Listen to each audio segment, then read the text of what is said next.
Great. We always were resisting change. The bell curve, the famous bell curve that we all talk about. So there was a big chasm in the early 90s. People could not cross the chasm.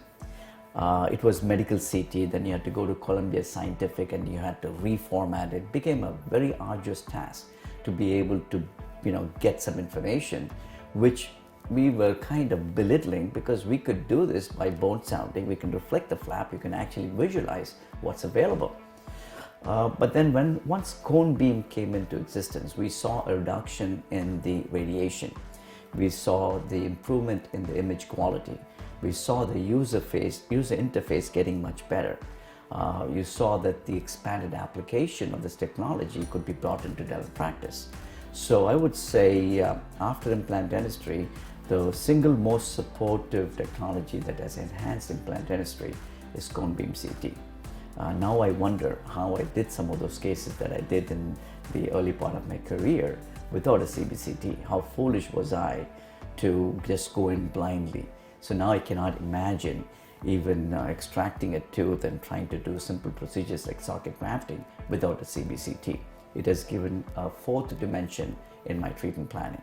And I think it is going to be essential, just like how a dental drill is going to be necessary in every dental practice.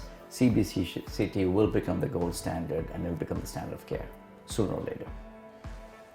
Well, I've been researching a lot of these products, and as you know, I don't want to say which all systems I've been working on, but there have been quite a few systems that we have been evaluating, and I was teaching on some of the systems. I did have a system for about 10 years, and then there has to be some advancement in terms of a field of view or being able to focus in on one area.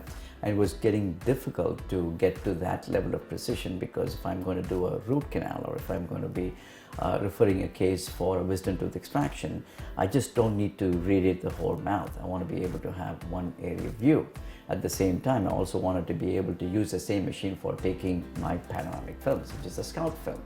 So the previous machine that I had did do both of those, but when I looked into the interface of user-friendliness, being able to use it across the platform, being able to export and give it to my referring dentist so that they can have their own interactive software with all the measurements included, with all the planning tools included, so it can be packaged and shared with others, was an attractive feature I looked into.